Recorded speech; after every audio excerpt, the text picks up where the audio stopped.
They've also moved from 6 commission districts to 8, and that is going forward. Another change for us. That was and that actually passed out. The whole commission passed that unanimously. So that one goes, and that one has actually, I think, relatively okay, maybe chance to get out of the whole commission.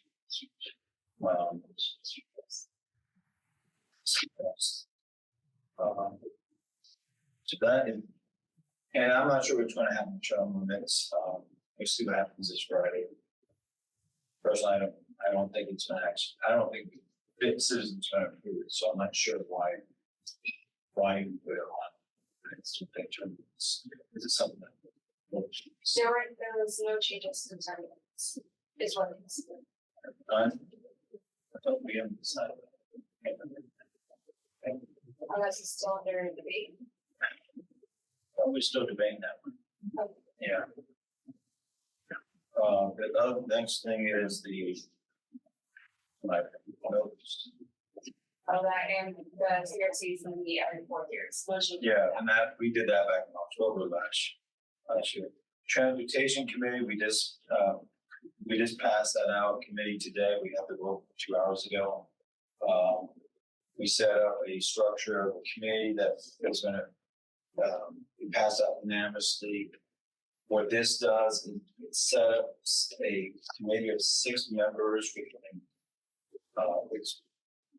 The commission gets to choose the 6, but basically the types of people that we put in there, which is not whole, the commission doesn't have to. There's an engineer in there. There's a finance accountant type. We have the advocate, watchdog. We have, one of the things I've added to that is someone who uses transit. So you did get that language, and the attorneys work on that language now. There's a banker, common finance, engineer, and 2 other types. Most of the charter talks about how that committee is going to take all the proposals coming out of the transportation group in January, and then moving it through the cycling all the way up to the budget time when you guys start concerned. And it's very clear that it's an advisory group. It only looks at projects. It's not looking at like cutting grass and stuff like that. It's actually real projects. There is also it's open to look at the contributions that Orange County does toward transit too. We don't actually have authority over transit. We only contribute much. That was a conversation today about how we work with Sunrail and also the links, which are actually stating sort of. So that came out. Links it's not a savings, but it's not accounting. It's a regional. It's state government created it, so it's not an agency, but it is it's greater than Orange County, so it has to be. But, so that unfortunately, it's we can't fully control it. Control online and there's no way that we talked about how to use transit. It's bigger than the county. So all we do is look at the money and say yea or nay. The committee's going to have to make those decisions if the voters agree. If we get out of the full commission and the voters say yea, it could be. We were asked the question today. It was I think the assistant attorney had put in a question: should this committee not consider the 1 cent pass and whatever it comes out to be any of those projects? And we sound said no. Every project is going to be considered. That's exactly why we want this committee. Don't trust a political committee to together to try to sell something. So this is a set committee with set rules. I think it's enough flexibility the way the charter language is. give the flexibility to that committee to quickly. Concerns were about grant money coming out, and we have it signed language to support grant money coming in from different sources, so these things pop up really good. So I think language is good, and it's flexible. It doesn't tie anyone down too tight. Next thing is sustainability. As you know, the rural boundary has been moved out, but of course that is the preemption issue that we have now. You all know about Senate Bill 1420. It's down in Commerce Bill. It hasn't been signed yet, as far as I know. Basically, it says a citizen-led county charter amendment that is not required to be approved by the Board of County Commissioner, preempting any development order, land development regulation, comprehensive plan, voluntary annexation is prohibited unless expressly authorized in the county charter that was lawful in effect by January 1st, 2024. So that means that, which means that I've already talked to council, we can't challenge it constitutionally because they wrote it in such a wonky way that it kind of fits within the constitutional context. The thing that we have to do now is the committee is we're gonna approve the language with, and Chuck made the comment and we're gonna do it. We're gonna issue a report, we're gonna issue the charter language, and then ask the county commission to approve, to allow this to go to the citizens to be voted on in November. So it goes to the BCC, not necessarily looking at the language itself, it's just allowing the citizens to vote on it. That fits out, we settle that. Or I think Kelly had it the other way around to like better, where it goes to the ballot. And then for the final, after that, it's the board of county commissioners.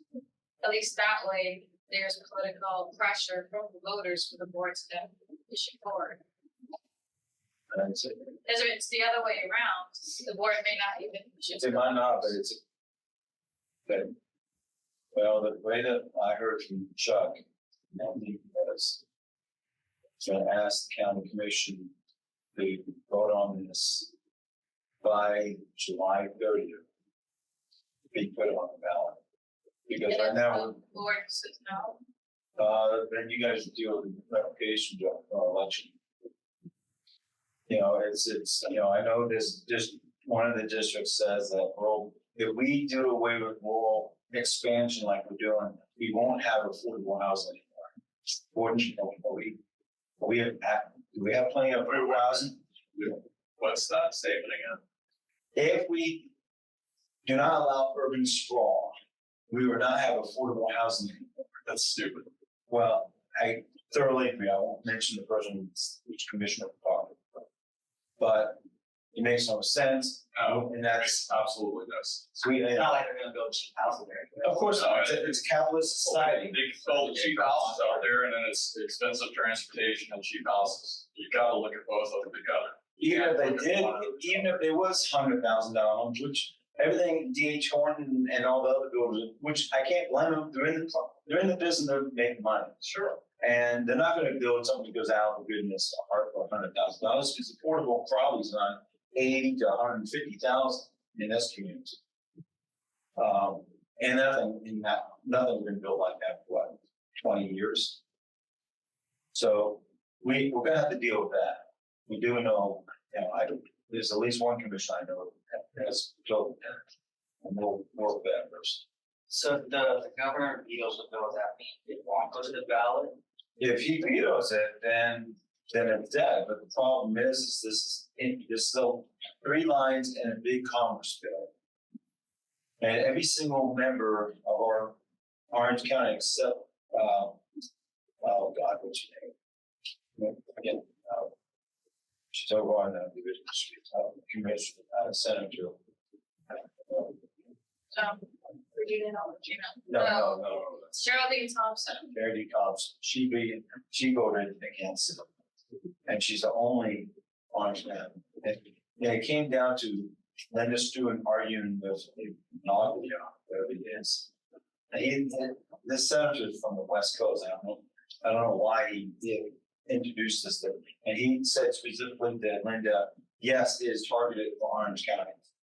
What about the county that already got, they're kind of ready to have the rural ballot? Yes, but State from this, they say they put that as a second amendment. they put a grandfather, For the one date in year. it. Yeah, they didn't originally have that, which actually was a big loophole. We would have been able to get through it. Because they closed that loophole, because that was an amendment to the amendment. I looked at the history of the whole thing. So there was another companion over in the House, which probably was not constitutional. We don't know, and I guess the governor cannot line item veto. That bill, it's only one or two. So we got that situation. The sustainability is also looking at a couple other things. We're going to be looking at parks and recreation. That language is being drawn up. Parks and conservation. Most of the board feels that conservation is the issue, not necessarily the parks. But based on your language, I gave that to the council, and he's going to use that language in so still, there's a Valerie Anderson put forward a question, if you guys aren't aware of it, for a question for the sustainability impact committee was assigned to sustainability. Parks and conservation areas shall be protected as originally bought or purchased. So, and that kind of based on the language of you supplied in R1.1.4 of the comp plan, it sort of feels that way. But that still is not a short thing. If we get it to the full commission, I've already heard from some of the commissioners have already spoken on it, and that's not great support for that. So they're still looking at potentially, hey, this is a free piece of land and put a road thing. So we're going to have citizens out there Talking about Split Oak. So I want. Cypress Road. But they have, The county was extremely foolish to trust the state to be a conservation partner. The state of Florida is not a reliable conservation partner. Yeah. They should have structured the conservation easement in a different way with more reliable partners. I mean, there's a constitutional, part of the court case will be is the Constitution talks about the excess in land use based on the value of the land of not meeting the original intention. That's in the Constitution. That's part of the land conservation that was passed back in Forever Act back in '98. So that language is in there. It's never been exercised. So we don't know where it's going to go, but ultimately that's the language that's going to be tested with Split Oak. But that generated this other question. And that's why I felt Valerie felt that we need to ask the question, try to get that in our charter that even though we have it's in the comp plan, but comp plans are easier to go by than a charter. So I want to be in our charter. So that's that they can't, if you go to a park, it's a sell park. like a park or Yeah, conservation land of any kind of Orange County. I mean, Because right now, even Orange County's conservation, if they wanted to, they could put a road through it or Yeah. sell it to a developer. Sure. one of the concerns brought up in the last meeting was, if we buy a park and we want to put a playground and all that, it's like, that's part of the park. That is part, if you're going to build lacrosse field or a golf, not golf, but a frisbee golf, whatever, you're going to have to provide some type of services. That's understandable. It's a park. And parks go from a very natural to a very intense, depending on what you're designing. So I have no problem with that, but I have a major problem if you say, wow, geez, look, we just bought this property on the econ, we can put Richard Party Parkway through that. No. We didn't, let them buy, they have abilities to go, when you're building roads, you can go buy and land from anything. You have courts on your side. Parks is totally different. Eminent domain. Parks have none of that. And that's a major problem in District 1 right now. We're seriously looking for 20 and 40 acre parcels. There is none. There's none. you can't buy. And then the libraries come in, which they get on a 250 acre, and they're now got 20 of 250 acres on this park. And I was like, no, library, although I strongly support libraries, they have their own budget, they can buy their own land. It's not fair that you're taking something that is precious that we can't replace and putting a building there. We'll find a freaking out of business 7-Eleven because library there or a strip mall. You don't take raw land because that park is up, that's the west side. It's gorgeous land up there.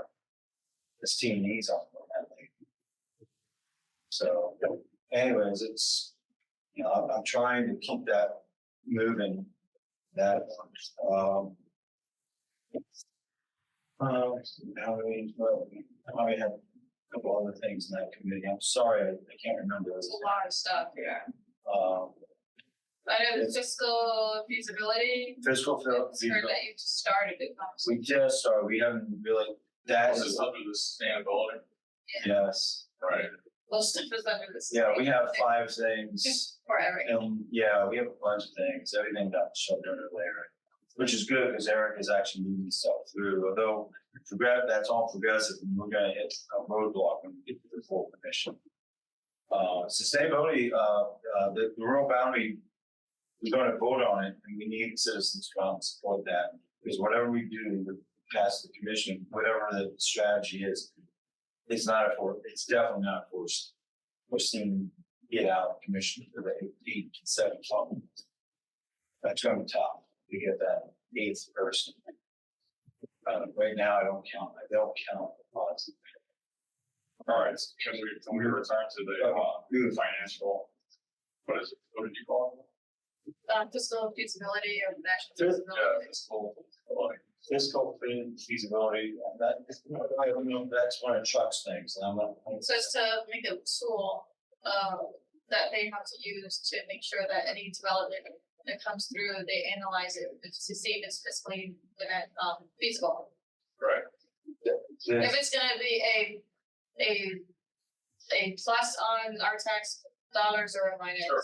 It's gonna require more in subsidies, and we're gonna get back tax revenue, and that would be that. And that's, And if it's gonna provide more in tax revenues than it does in subsidies, then that could be a yes. there's a thing in the, It'll be more like for a guideline than actually making a decision for us. But At it's least it's we're something that's, responsive to. yes, it's something that I transparency. believe that the council does at all now. no, it They're doesn't. supposed to. Well, and Well, they may be supposed to be doing it, but they're not doing it. it's in If you the, haven't watched it, watch yesterday's meeting in the morning during transportation sales time, I brought it up. it's in the code. It's in the code. Yeah. And John Weiss admitted that we're required to do that. And then I brought up the tool that's in our comp plan that was supposed to be created by them. It was never created. By 2013. Just watch the video. Watch it. So that's why we're taking that up, so we hit John in my mind, yes, so Chuck is arranging to have a company that does this type of work, well, can I speak on it? Yeah, that's That, out of Nashville, right? yeah, Yeah. that, I didn't know it was. Oh, Yeah. yeah, Asheville does that. That's right. I That- forgot about it's a that. consulting company that has a tool that already does it. And that's what Chuck is gonna arrange to have this speaking, because, we're gonna have him Zoom in, because we did the banking thing, the guy that we had was in Colorado, so we Zoomed him. So we're allowed to have citizens Zoom, we're not allowed to Zoom, but citizens can Zoom into us, to give us the. You know, I really think that that's probably more important and better tool than the rural boundary. For one thing, because fiscal responsibility is something that everybody can get on board with. This is not a Democrat versus Republican issue. This is something that at least everybody talks about it as if they wanted to do it. So I agree with you. and I believe that if the county examined the financial sustainability of the projects, a lot of the projects that are going to be a drain, a long-term drain on the county coffers, are going to be eliminated that way. And that's mostly the ones that are out beyond the rural boundary anyway. Those are the ones that are the least sustainable. Richfield. And that's bring them. But, okay, I agree with you, the one issue that's out there is annexations, like City of Orlando, you all heard, is going after 11,000 acres. Within the annexation. And where? The Innovation Way area. Like, whole ICP area. So they. was it Narcoossee, where it connects? So, south of the power Innovation plants. Way, it's like south of Avalon Park area. This is a town stock area, right? Travis Yeah. Scott, but it butts, But it's the Desert Ranch, that's right. So it's Go a huge, Yeah. Sure. So that's why we need some type of rural protection, because we gotta stop the annexations of this insanity. I mean, that's all wetlands, and that's another thing that is being considered as wetland protection, that's something that's sustainability. And that's being developed too, so we have, EPD is probably going to speak to us maybe, next Friday, and, if they can arrange it. So. Well, again, the wetlands is another issue where if you just look at the financial sustainability of it, this is gonna eliminate most of these projects that are causing a lot of wetland impacts, because impacting wetlands is expensive. I agree. Not only in terms of I just want to give the land, but also in terms of managing the water. I fully agree, but I'm trying to get anything out of this committee, so any of these. But I'm just suggesting that financial responsibility is an issue that's gonna run into less objections than a rural boundary. So that might be a better way to get this kind. If you throw enough balls, What's your stop? it's, yeah. It's because they don't wanna do They the don't work. wanna do it, yeah. Yeah. Well, I have other jobs that. It's too close relationships out there. What I else? was saying that earlier. As a former federal commissioner, I would never do what I do. I think that was, is there any other committees? That's it. So the only active committees at this point is government and sustainability. Government will be meeting from 10 a.m. to 1 o'clock next week on Friday up on the fourth floor. So if anyone wants to, you can come hang out for 3+ hours and talk to them. Something we're gonna talk about. Right. Next thing is. Oh, we're still in services. COC, no, we just remember we have a meeting on Tuesday, it's full business meeting at 6 o'clock in that room. Removing Lake Pickett North from map overlay 22, that's your issue. So, since Lake Pickett North was denied, 2 times, I started looking into how we can remove those properties from the Lake Pickett study area. Because it doesn't have any titles, it's not vested, so it doesn't need to be there, especially when they were denied twice already. So I had went through and amended all the policies and provided the maps to the county staff to put it on the agenda for April 23rd. So it'll be on the agenda for April 23rd. However, Lake Pickett North did file a lawsuit against the county, requesting that the county transmits them to the state. That was their request in the lawsuit. So they didn't get what they wanted through the democratic methods, so they're gonna Lawsuit. go through the courts. Yes, it's all bogus. Their entire lawsuit is bogus. So what does the county attorney say? I can't speak to that. But what I will say is that I feel that on April 23rd, first of all, I feel that the strategy of this lawsuit, since it's bogus, it's not gonna go anywhere, they're gonna lose. The whole strategy was to stop this, what I'm trying to do, take them out of the study area. That's their only strategy, because they're gonna lose. So they're trying to do this in order to stop that, because, to delay it, Yeah. so that they're included in Vision 2050. And the problem with Vision 2050 is that they're included in Vision 2050 automatically gives those entitlements, the way it's currently written. So there's a problem with Vision 2050 and how it's written. That's not the only problem with Vision 2050. I'm learning there's other problems as well. So I'll say I really need some help. If we can get a whole subcommittee or team together to start going through this Vision 2050 and find all the issues. And when you go through it, you have to think of it in the real world, because so I had this application come through. I don't know if it came by you, but it was a student housing, and they were going to knock down. They were going to do they wanted a waiver for a waiver to do. I think it was 8 feet easement instead of I think it was 25 feet that they were supposed to do according to our current code. And they were like, well, Vision 2050 is an 8 foot. So we're just asking to do what Vision 2050 is gonna be asking people to do. And I didn't agree with the 8 foot because when I was looking at their plans, there were already oak trees planted along the sidewalk. If they did the 8 foot, they would have to destroy all those oak trees. And then there wouldn't be any room for any new plantings of trees to shade the sidewalk. And when you drive down Elevator Trail, it is so bright and sunny, no one's gonna want to walk on that sidewalk. So it's not walkable. The only places that you would want to manage to walk is where there's shade canopies of trees. So I wanted to keep those trees. So they're like, okay, well, what if we do 10 feet? And I'm looking at their plans. They're like, here's some new plans that our landscaper put together. And it was so silly because you can see the drawings of the tree or the canopy going through the building. And that's the thing that I wouldn't notice, So I'm like, the trees are going into the building. Like, this is still not enough space. This is not possible. This is not realistic plans that you're reminding me.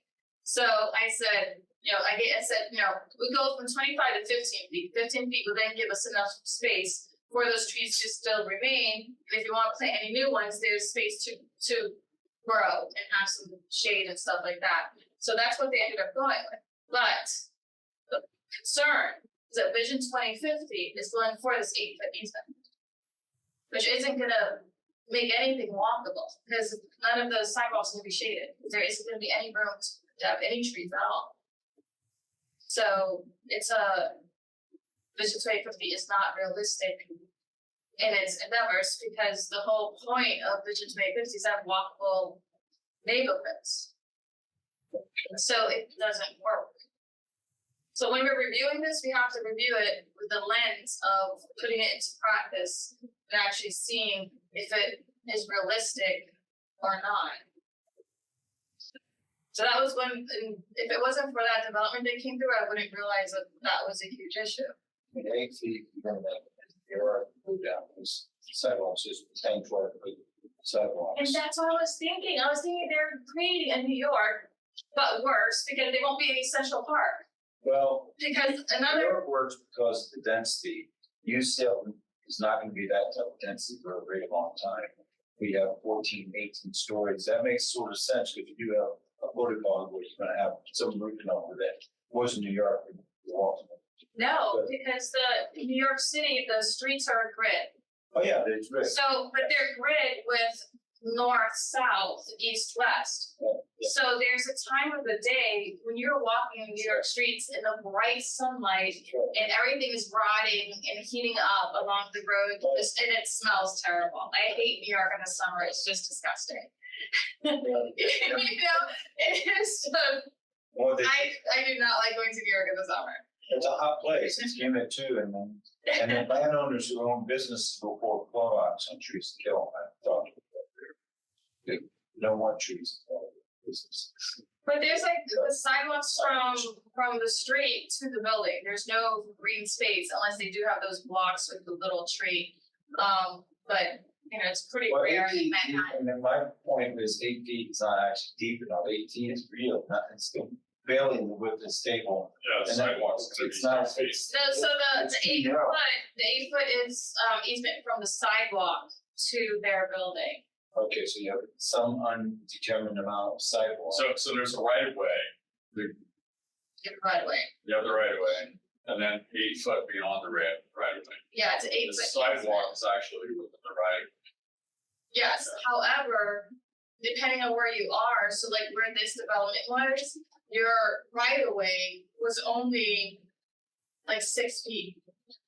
So you had the traditional 4-foot wide sidewalk and then a thing of grass. And that's it. So if we do it right, we'll have the patch of grass. Because under the grass, you have the lines, the utilities, because you don't want it under the sidewalk because they need to break up the sidewalk to fix it. It looks cheaper in the long run to have it on grass. Also, if you're walking your dog, you know, the dog can have a nice place to walk and do its business. Then you have a 10-foot sidewalk because it'll be multi-use for pedestrians and bikes. And then you have space for the trees. And then you have an easement because you don't want the tree growing into buildings. So you're gonna need that space for the canopy, which is like about 10 feet from the trunk. And then the other 10 feet of the branches will be growing over the sidewalk. So that would be the best way to design the sidewalks. That would be away with some of the lines and out there and go with that transit line down, like take 140 feet wide. And bus shelters. On that space too, you need space for bus shelters, which I guess could go between the trees. You don't have, because you don't. If the trees are on, Space. yeah, so I guess it would be even more space if you're thinking about actually having some public transit shelters. If you have a shelter, you have to have big lines, which gives you David, Yeah, so that's the stuff we have to think about if we're designing, if we have Vision 2050, we're designing neighborhoods. But that none of that is being considered in it right now. the details of the tree. Just the little details, yeah. So, I mean, I think you have to say guidelines, you can't make it hard, because it's just a guideline. And another thing is too, like he told me, that same developer, was that he's required to pave or concrete the entire lot. Yes. So it's the urban zoning transit. So you're required to pave everything. St. John's might have a question about that, because they typically don't want to do. It's like, impervious features that you got now deal with. Yeah, more stormwater. Yeah, you have more stormwater. Oh, besides the stormwater though, Well, you got, everything else. you want to leave as much green as possible. Yeah, the more paved area, the bigger the stormwater has to be. Yeah, you got like, It's requiring everything to be paved. So what I think is like no parks. Like no green space, like for the resident. but plus you got heat this year, because less green, that more concrete, to harder to heat. We already have heat in Ireland, which this might be worse, a lot worse. So, Gordon, Yeah. you're gonna help put together a committee of volunteers, who probably help with this. I just can't do that all by myself. Did they I want know. the Yemi group or come and help us on that? Because we gotta find people outside this, Yeah, probably. Eric and them. I mean, I can't work with Eric till we're done, but So where's Vision 2050 now? Vision 2050, I haven't been to actually transmit it yet, because I talked, it's back here now. They're supposed to be writing ordinances for it. It's not done before you guys in September, I think. I think that's about right, right? It's already gone to the state, it's come back, because there's no one up there actually, it's turning. And then, I think you guys, because we're in a wait state for rural stuff, because we would hopefully want it to just be done, but it's not. Because all the comp plan has to be moved forward to the 2050 comp plan, so it's being transferred, updated, modified as needed. So it's gonna come to you guys probably in September. Yeah, and we're having a work session on April 9th from staff, and it just, Vision 2050. for Vision 2050, they're gonna take a section of it and give us a work session, information on work session. So it's still here, still modified. Looks like it. And we're gonna have to, I mean, we can't have something like this that, in theory, that's what it's supposed to do, but in reality, it doesn't do it. So, you know, I can maybe help out, and then I'd like design. Effective. okay, we're gonna get as many people as we can look at this thing. Couple times. Work on sidewalks and drains and stuff. I got the best minds here. Okay. So we need more volunteers. Definitely. And I don't know how you wanna do it, probably read on your own and then meet, like a book club kind of thing. You know? Can you send it to me again? I lost the link out of it. Yeah, I think it might be on the county website, Vision 2050, I think they have it there. You should just send me the link, or, Google it. I mean, it's super long, a particular section, you wanna look at. You want, okay, so the committee, you want to attack, decide how you want to attack that. It's, yeah, Yeah, I think that might be a good idea to maybe put forward, if you wanna head this committee, look at it and just decide, I'm not saying read it all, I'm still, when I say look at it, I mean, just kinda like, look, kinda like see how it's organized and decide, but you've already seen it, cause you voted on it, but see what's the best way to tackle this, and then maybe put that action plan together. But I don't think it's a good idea to, like, you get this section, you get this section. I think you need more eyes on every section, so I think as a group, take a section together, and like a book club, and so we'll read through from this page to this page, and then we'll meet and discuss it kind of thing. You know, cause it's just gonna need more eyes. Yeah, to find some people, a planner type. Yeah, people who really, I wish Eric Ross would still, You find a planner. we could, cause you know, he's a planner, Right. but then he has his conflict of interest, I think, would help him stay working that. We have to be out late, right? That's a hard time. Yes. It's very easy. Yeah, let's move on to. Alright, Forest Wedgefield project, so we are out in the neighborhood, the neighbors are out, going door to door, informing all the residents about everything, so that when the ballot goes out, you know, they're the best, they have all the information they need to make a good decision. Alexis is the expert on that, but she's not here right now, maybe when she comes back, she can really go over it. Legislative session update, what we know about the citizen-led one, blah, blah, blah, that you just discussed.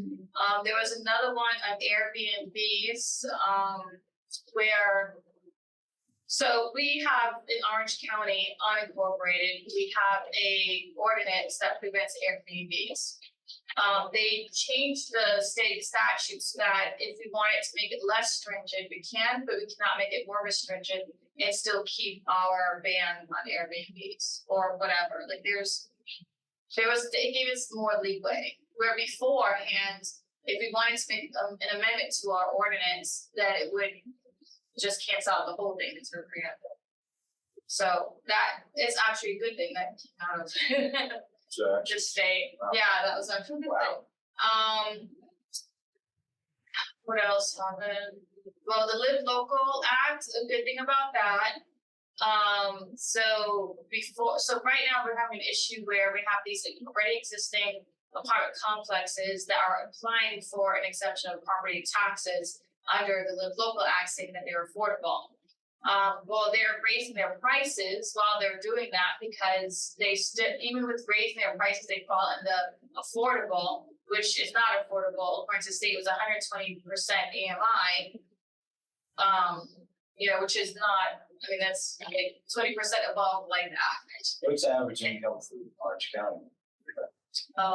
Man, I do not. So I want to say, no, I think 100%, I want to say it's around 60 or something like that.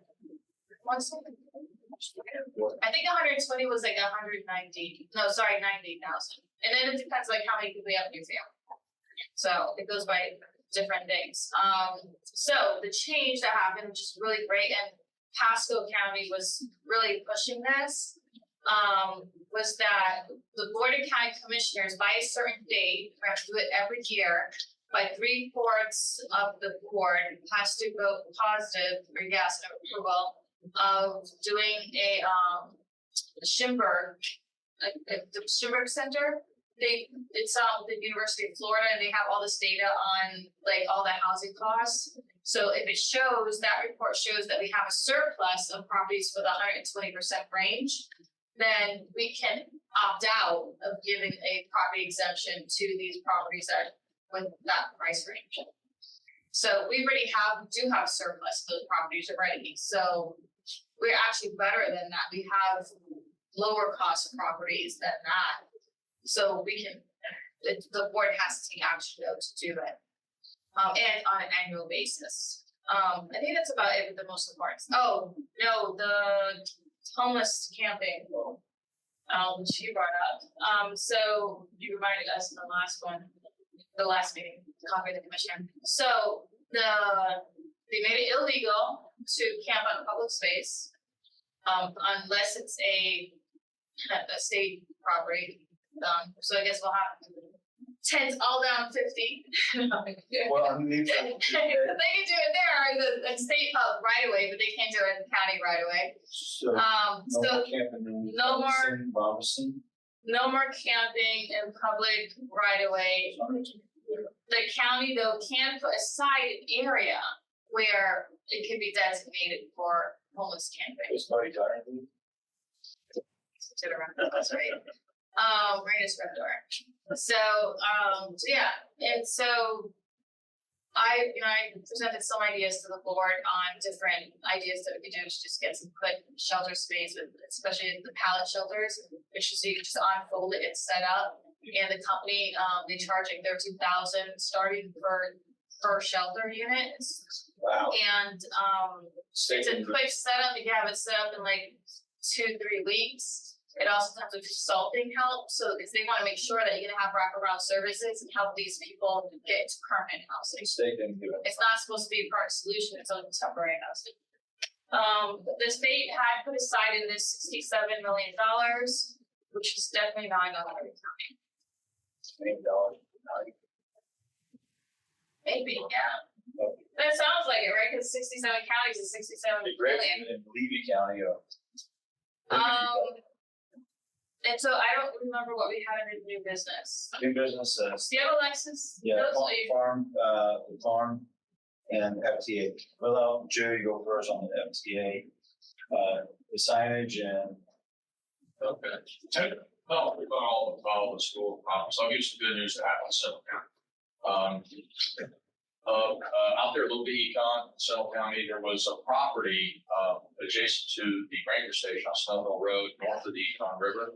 It was the Yarborough Ranch property. Oh, yeah. 1,200 acres or something like that. They wanted to put 300 homes on it. And then Hurricane Ian flooded it all. There's a ditch stream flooding of that. Good news is that they're not going to build those 300 homes, and the State Forest Service is trying to buy the property. So it's almost done. okay, so it's And so it's going to become a bigger portion. They're going to add the acres to a little bit of State Forest. So, this is, you know where Little League State Forest is? South of Road. It would be north of Chuleola, south of Geneva. Right, the road sort of goes up to Geneva, the other road goes to Chuleola. Over here is probably north of the Econ River. It's part of the Yarborough Ranch, which is a big rancher, 6-7 generations of ranching over that area. They were selling property development, which is right across the street from the Ranger Station. back in the day when they bought the property, Yerball, they left the one section because they didn't have the money to buy that section back in the 90s. So it was hanging out there, and they were going to exercise their ability to develop it, and people always tell about it. The state is negotiating right now. I don't think we got. So what did the flooding do to? Did it become controversial because it all flooded? And it was like you can't put 300 homes and stuff. Wastewater plant for the neighborhood. It's not connected to any. It's not connected to any. It's out on Snow Hill, which is way out on Oviedo. Yeah, Oviedo. clearly. Yeah, so there's nothing. They have no sewage. There would be a package plan. So that's why they. That 1 inches of rain, with the econ flooding out there, I think they reconsidered it because they, you had a 1,000-year flood, and that, it's a lot of Orange County over there. Which happens every 10 years now. Which happens every 10 years, so. No, it's every 5 years now. Well, that's what it's supposed to be. No, even the Yarborough family's never seen Peru wrote that on. They've been there for 6 generations. So did they decide on their own, we can't do this to future possible residents? No, they had a lot of influence from. It's a positive thing, though, it's helpful to keep, parking spaces over on the east side of town. The MTA, actually, what's gonna be helpful for us is, our South Central Manager of the MTA, Jenna. They're real positive, because the MTA has actually moved up to the feds, now she is the Deputy Administrator of, the Florida Trail for the U.S. Forest Service. So now we actually have somebody on the opposite side of the fence who knows exactly what we're doing on our side of the fence, so hopefully that will streamline some of the resources that we need to keep the trail up to a national standard. So hopefully that'll be helpful. We'll see how we'll test that coming up. And Jerry and I actually, we went and looked at, because part of the House Scout property actually connects to an elevated trail. There's a spur that goes out to it, so that is potentially a reroute potential. So we're gonna have it zooming, pretty soon with the people in Florida Trail along with the U.S. Forestry. We talk about the reroute, so that's back in action. Yeah, there's that little spur that comes over that's St. John Water Yeah, Management. St. John's part of it all the way out. We bushwhacked it, and we were able to get over to the almost towards the econ. We got back on a proper dirt trail back there after we went about 1.2 miles through the bush. So something actually would be pretty, right before you come down Alafaya, it would be basically make a left right before you get to the guard gate for the power plant. That property is, it's very thin. It's you come up Innovation Way, and then it's basically a V, go up and then make a right-hand turn and go down towards the gate. Right before you get to the gate, you make a left on this green area. There's a plant on the same side, which is a concrete plant. So we're changing concrete plant in the, It's a pretty nice piece of property. It runs along Avalon conservation area. So, and maybe we'll talk to Parks, because Matt might be interested in something like that too. Basically, there's one way area in the middle, which, for us in the trail, we don't care. But if you got normal people that don't want to do it, then it's quite a bridge in action. it'd be something where the community of Avalon Park, the people that live in that area, would actually have a walk-in or bicycle entrance into Hale Scott. Instead of going, it could be developed so that you can at least get into Hale Scott from that part, maybe part of that big walkway that's coming down through there. The problem with that, when I talked to Matt Sudamai, who's the director of Parks, is they don't want to entertain it because they got to get 3/4 of each way to say it, which is a major undertaking. So HOA again hinders our don't do them. Oh, man. Something you engage the HOA? Good luck with that, but I used to be HOAs. Yeah, I wish they. Everybody hates them. Why is it? I would love to see the commissions somehow not do it. It's a pain. But Yeah, if they're not gonna do that, then they're gonna assume the financial responsibility, and Yeah. there's no way they're gonna do that. yeah, that's fine. This is the whole reason why there are HOAs. But they already do the financial. What does the HOA provides? It manages the stormwater management system. They pay for all the public space maintenance for even some of the roads and Some people are mostly The reason why the Is there water HOAs management or- district, upwards to like $600 Well, that's- a month, and it's almost. and they're foreclosing on people. yeah, the they're reason not the being water able to- management district requires the HOAs is because they're the ones on the hook for the maintenance of the stormwater management system. It has nothing to do with color that they allow people to paint their houses or the kind of grass that they're using or anything like that. They get off to the weeds with that stuff, but that's not why they exist. Right. They exist to take care of the stormwater management system and the other public infrastructure. And the county or city doesn't want to pay for it. But my little HOA in Orlando, I have a line item of $137 a year for my stormwater, but that's tax. And Right. I use something like that. But that, we don't do anything. I'm the VP. We don't do anything about that. That's something that the city bought. They taught us. So I don't know. And that's a. Well, everybody pays for stormwater through their city taxes. I pay for it as well. And the county doesn't. But I don't have The an Ketchikan HOA. County doesn't have that. So why don't you guys have that?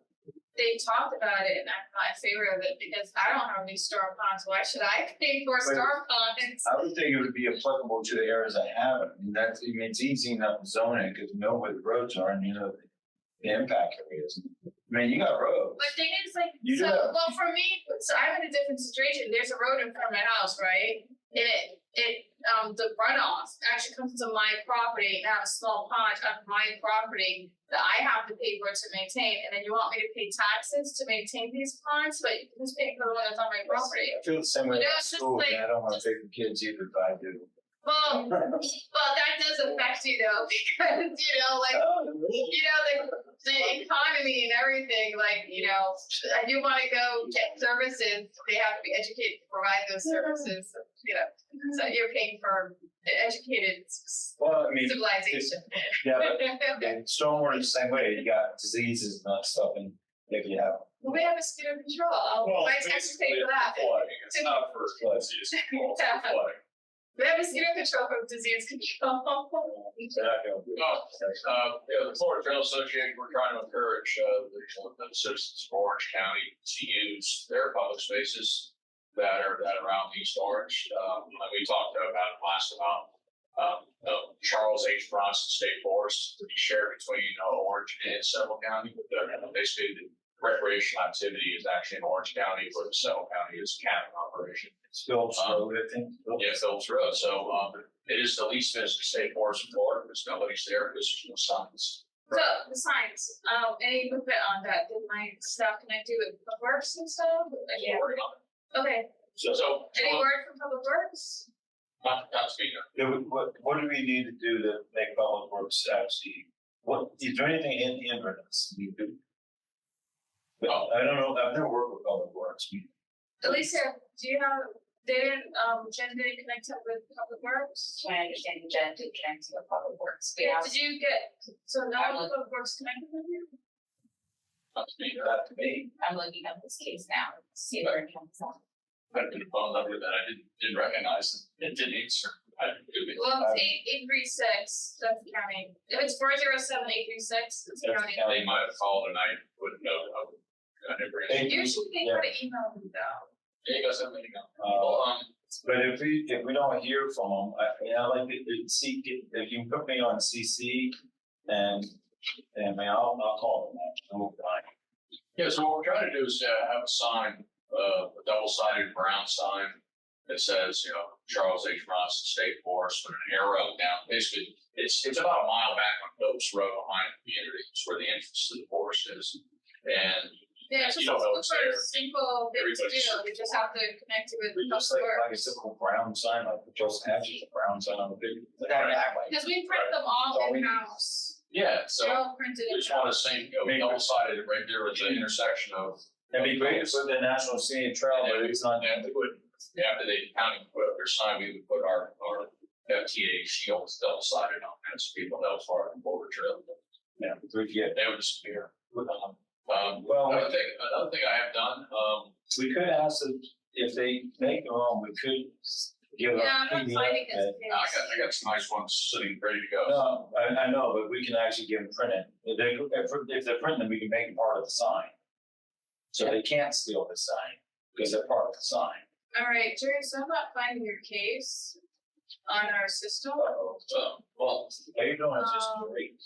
another thing that I've asked is, So, well, how would you, like, was there any keywords in the emails of Jen that I can search for? no, I don't know.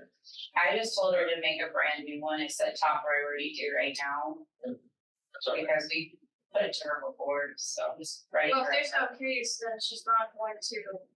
They said make one right now. So we Oh, I should- know, I'm saying if Oh. there is no case, if I'm not finding one, then she's not gonna be able to follow up in anything, so. Oh, what do you mean by making her make? Now, yeah, now, Right. but if she didn't have one before, it's not gonna be, she's not gonna have anything to follow through on, Like, if there isn't a case, it's not gonna happen. So, So if this is what you want right now, top priority, do right now, public work, that's all I can do. Yeah. I'm not sure why she hasn't done it yet, but private messaging her saying do it. and then immediate connect to public works. Yeah, cause I remember seeing it. I do. I remember as well. I just don't, and I looked it up in every way I can think of, and I remember saying it in the group chat after the last meeting. Yeah. And we asked in person too. So if you, I thought you created a case too when we were here. That's not understanding. so Yeah, I'm just doing it right I now. did, cause I think Alicia's created it when you were here, last time. so Spirit. The other thing I've asked, State Forest, Stephen, how do you pronounce his last name? It's Hungarian, so I can't pronounce it. But Stephen's the forester over there at the Econ and Charles Bronson's forestry locations. I asked him, as I was talking to, the, FDOT, chief engineer for this area, and 429 dedication of Lake County, my last one. And he said, back 13, Stephen was submitted to FDOT to put a sign on State Road 50, nice big, beautiful, the state forest signs. And I talked to the engineer, he said, go ahead, resubmit it again. So I passed that information on to Stephen, and hopefully he'll resubmit it to FDOT to put, the appropriate, sign out there on Christmas Road so people know that there's a state forest there. On Christmas Road or on? No, sorry, on Highway 50, I'm sorry, Highway 50. So we'd have the county one I'd love to have the county one right at Phillips Road, so the arrow pointing that way. And Yeah, have the big, That's the easiest thing to do, on a county road. So Alexis already sent, there's no case made for it, but Alexis Is that county sent something on behalf of him to public works. Right, can you create a case right now? I just had him. So I sent it to Christmas Road is a county. Brett. Okay, Yes. you already sent I it, thought it was State Road 4. like before or just now? Both No, before, and I sent it Four to twenty. earlier this week. Is it 420? And he hasn't It's a state road. Is it State Road, Christmas Road? Christmas is a state road. Or Christmas Road?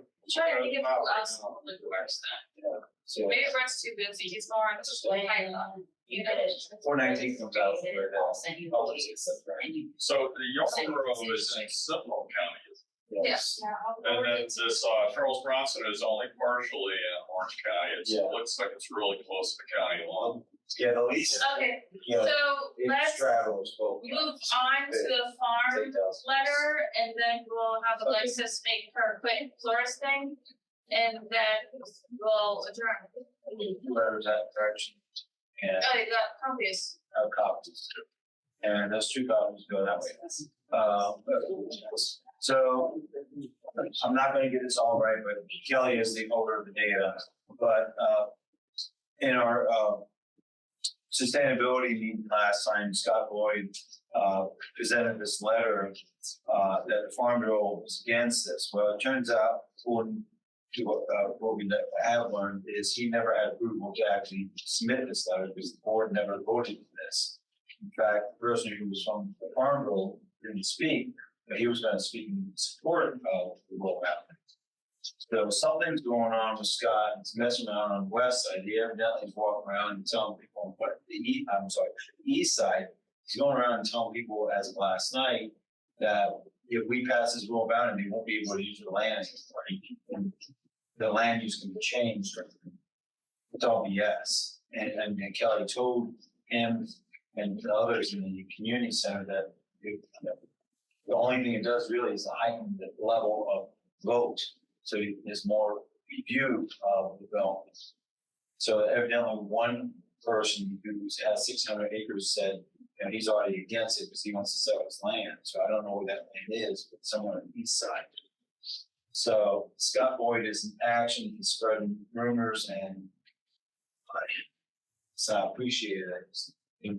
So Kelly had no data, but that's what I got from her regular talk to her today. Is that a real signature? No. Stamp. It looks like, Looks fake to me. Looks like a normal font of one of the fonts that John Madison. yeah, that's well, I kind of see the brush, at the end of the J and the I, the dot, the I to the S. that looks like a font. Yeah, it's all pixelated. It's a font. Yeah. So one of the fonts is big fonts. Or is it because this whole thing is persuaded? I don't think it So I think it's, I don't Why think, even with myself? evidently, he did not ask permission to publish it. That was the whole push this. He never got the board, the back. So in spite of the letter and this other document, neither one of them were truthful. No, and he submitted this as truth to the committee, which is almost fraud and could be, he could get in trouble. Because he submitted this as true to a government committee, and it's fraud. So, Report it. so when we get back in, our next meeting, that will be issued now.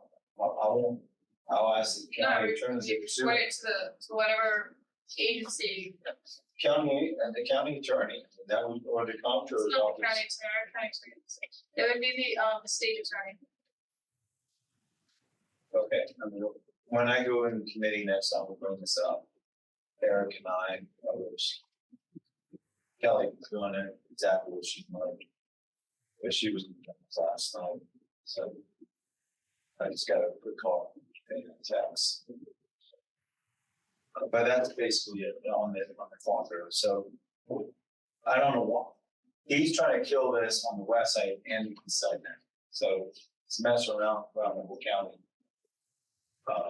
And I'm, And even write properly, our neighboring counties will outpace in growth our infrastructure and crush our roadways.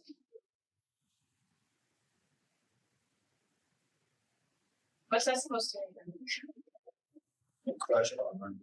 You will shatter that balance with what happened with our neighboring counties while outpacing growth our infrastructure and growth our roadways.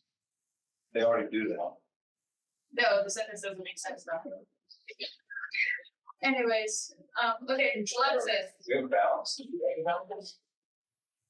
We're $22 billion behind road construction, so there's a balance there. You don't worry, this is sellout, so it's bad. Okay, so. Forest. Update on forest. Yeah, just, I kind of told them a little bit, but did you tell them about the food truck night? Yeah. So as you guys know, it's a continuing issue. We're now in phase 3 for the appraisal and an assessment of the conditions of the water and wastewater system. That's cool. In Wedgeville, yes. So we're really getting involved in community engagement right now. The Orange County Utilities has not received the assessment yet. But they said that they will receive it by the 31st of this month. And because of that, they're gonna need some time to put together a presentation and to really analyze the assessment that they received from the consultants. So they pushed the date that it's coming to the board yet again. It's now June 4th. But we're still getting involved with the community engagement aspect of it so that we don't lose the residents who really care about this issue, and so that they don't feel ignored. As you guys know, I was working on the infographic. That infographic is done, and we're working on pushing it out to the community, to all 1,800 residents. Last Tuesday, we couldn't do this Tuesday, obviously, because of the BCC, but last Tuesday, we went out to their food truck night. They do it every week. We had a tent there, and some of the residents took it upon themselves, and they wrote a petition, and so they had their own table separately on that. They are gathering residents to attend the FPSC meeting on another rate case for Flores, so that's coming April 2nd. And they have their own position, like I said, for the Board of County Commissioners. So they're going around distributing the infographics with the petition. And so they're knocking on doors trying to talk to people about it. And that's the canvassing aspect of it. They do need some help, so if any of you guys would like to get involved and volunteer to hand it. No?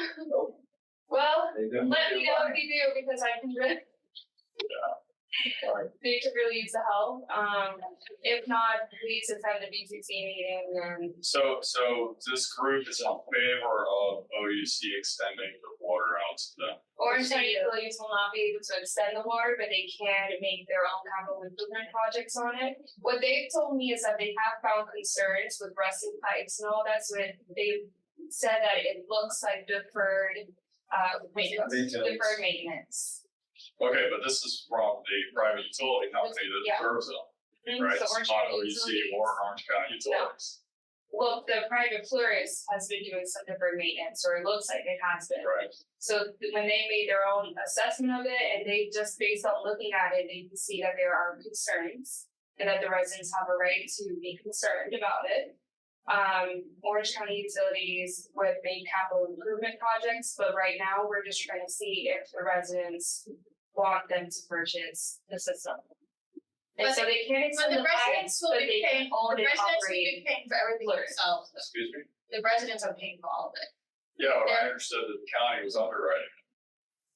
Yeah, bonding it. Yeah. Yeah. That's gonna cause all bonds that the county takes out to be more expensive. That's gonna raise our interest rates for any kind of debt that we go into. How many people do they serve? It's like 800. 1,800, it's not that many, like. Way to 100 homes, I mean, that's not people. We don't have the final appraisal number yet. Well, they don't have the appraisal of the system. Is that like? Hopefully, but that'll be able, they can negotiate the price of that. Is it, I was lots of big, lots of it. is it still pretty vacant? So, There's some vacant I would lots. say it's probably And- and 20 to well- 30% big. And it depends on which section you're talking about. Yeah. In the urban Very small. section, there's some vacancies, and then the estate section, there's a lot more vacancies. it's mostly wetlands, not all things. Well, the whole thing is very soggy, It's going to be low lying, and it's gonna get more wet. Couple years. in a couple of years it'll be. And- Okay. Yeah, so I've said this before, and I'm against the county subsidizing people's bad decisions. They made bad decisions years ago. They trusted this developer, and the developer is on the hook for it. They no longer have enough money, but why would the county want to assume this losing deal with this developer? They built, years ago, I remember they built this development. 4 or 5 decades. They built a little, what looked like a school across the street. And they claimed that was gonna be a school and gonna have all these facilities. When they sold these properties back in the 60s, they were selling that as part of the scam. Yeah. It was a big scam. Wow. Well, I guess it's gonna be a scam, right? I mean, But I mean, my point is, you got far. that we should not be asking people that made wise decisions to subsidize the people that made foolish decisions. This is a recipe for failure. No. Citizens insurance. Yeah, that's another thing that will subsidize. Subsidizing people who live on beaches. Yeah, that's true. I do This want to is give another Tracy example. a chance to say something if she wanted, not on this topic. She's I mean, back on. not on this topic, but any topic. No, you good?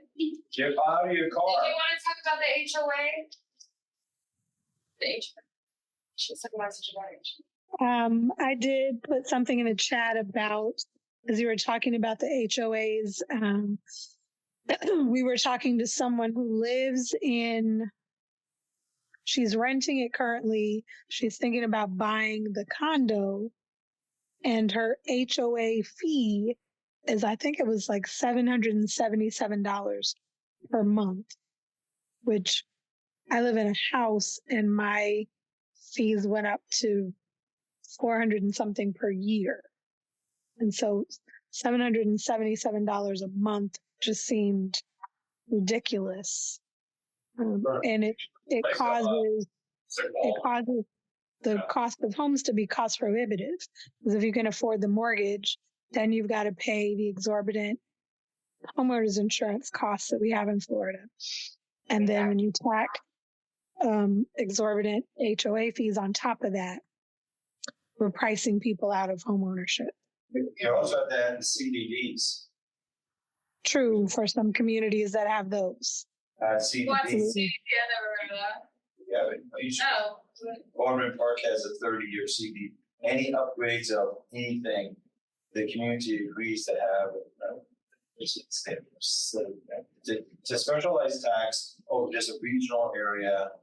Baldwin Park has it, Lake Nona has it, where they pay for extra lighting, clear lights, and stuff like that, but it's another tax on top of your tax. Oh, so that's like in the county, our MSTUs. Sort of, that's another thing. But yeah. But CBD is another, this one, I think, well. So it's another thing that. Community Development District. Yeah. Right. Anyways, so, and then, so you have that, and a lot of times when you buy a house, I don't know if they are required to tell you about all these fees, because they will show you the taxes that grandma used to pay on it.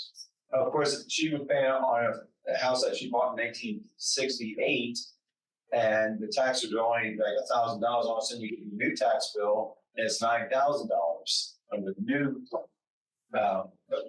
after it's been initialized. Yeah, I think I know the new builders do tell people whether they have an HOA and or a CDD, because there are some communities that have both. I don't know if you were to buy an existing property that had that, how that's disclosed, but I knew the new builds. What They do happens? tell you.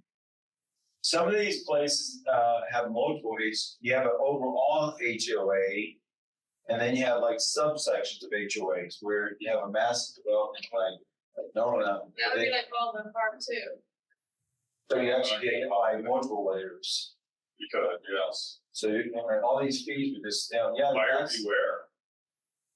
that's if you know to ask the question. That's the damn problem. I mean, So I think, Everybody knows that HOAs exist. Everybody hates them. Why are they not asking not, that question? actually not everybody. no, we do that. Well, we do because we've lived in it, but like before I bought my first house, I didn't know what HOA was because I was a renter. So people are going from being a renter to a first time No homebuyer, education. they have no idea what HOA is. I think the question is there anything that we can do to make sure insurance don't have this ability, private power to continue their Say that. So I need prices. It's all- almost unlivable. it's all regulated by the state. And the state really needs regulations too, that they need better regulations on HOAs because I lived in one and they are now dealing with a new one that I actually helped them find. So I was on the board and I was the financial person? I forgot what they're called. No, the one. Treasurer. Treasurer. I was a treasurer and I was looking through all of these financials. I'm like, wait a second, this doesn't look right. And I started pulling financials from different houses and finding out that we have our contract with the HOA and they charge its fees. And every year they told us, oh, we didn't raise our fees on you. But then each homeowner, if they had a late fee or this fee or they were putting all these different fees on them, and then they've raised the fees. And those fees were not on our contract. These are. So they were charging fees and raising these fees on the residents without telling the board, the HOA board. So is this something that we have to talk to our legislators about or maybe send them an email on working on language so that HOAs can keep pricing people out of their homes based on just how expensive it is to live in a residential community? There definitely something has to be done at the state I level. think politically, I think there should be a workshop or works whatever you get at the board as a taunt. You guys need to bring it up because this is another thing that is killing people. Yeah. Insurance. I recommend something like, Commissioner mentioned that it's state regulated. I don't know what they're regulating, but I think, maybe they could look at a limit that the HOA fee cannot be more than X percentage of the cost of the home or your mortgage or something, because if your HOA fee that you're paying is, half of what you're paying for your mortgage or more, that's ridiculous. And what is that paying for? I heard the gentleman mentioned earlier, like we think it's to maintain if you have amenities in your neighborhood, a playground, a basketball court, whatever. That's what most people think those fees are paying for. But I heard him talking about the stormwater and some other things why does it cost $700 a month for, potentially dozens, if not hundreds of homes to do that? Look at what the real costs are and limit a percentage. That may be something that's manageable.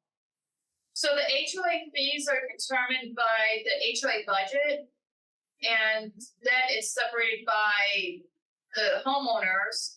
Plus, there's a reserves that they have to have as well by law. So what I'm saying is, do they really need? Like, if my neighborhood can survive on $400 a year per home, why does that small condo association need $700 a month, which times 12 is at, $8,000, $9,000 per household? Yeah, so in a condo, it's definitely way more expensive than a single family home, because with a condo, you're paying the association for the maintenance of the entire building. Right. So like the roof, the pipes, the insurance, like the condos are way more expensive. Yeah, but it should be applied for grants. Well, No. but then it's, HOAs, there's grants for HOAs. Not for that stuff. That's what you bought into. No. the condos are getting smashed because after the collapse of the condo down in South Florida, the insurance companies are really buckling down on their shit. Yeah, Right. and that was, Yeah, so the insurance Was would not probably the be really thing. expensive. and But condos just have a lot more expenses that they're paying for as a group than, for a single family home. For your single family home, your HOA is only paying for cutting the lawn, yeah, they- really. Like, if you don't have a pool, if you have a pool, then you're also paying for maintenance of that pool. but that's Right. something the county does. All right, guys, All right, thank you. we're past our time. I always love how. But I think it's a good idea to have like a town hall on HOA issues. I think it's a great idea. I think And that, invite the state legislators to, yeah, if you guys start generating the noise, something will happen. So I think that's really important, because HOAs are just, my charge is $100 a year for nothing, automatically nothing. I'm like the BD, I want to do it. I don't know how to do them. Set in your deed. As far as the deeds, a way to change the deeds, destroy it. You can change it, it's an entity. yeah, anyone can get rid of their, if enough people vote to get rid of the HOA, you can get rid of it. But you have to, how do you do it? Because I've never heard. But then there's all your public space you'll have to give over to the counties. We don't have any. And that's how the city of Orlando is probably getting away with having no parks. Look, the state of Orlando is a whole different beast than the county. I mean, when the county has the park system, the city of Orlando does not. They have a 10 to 5 like you.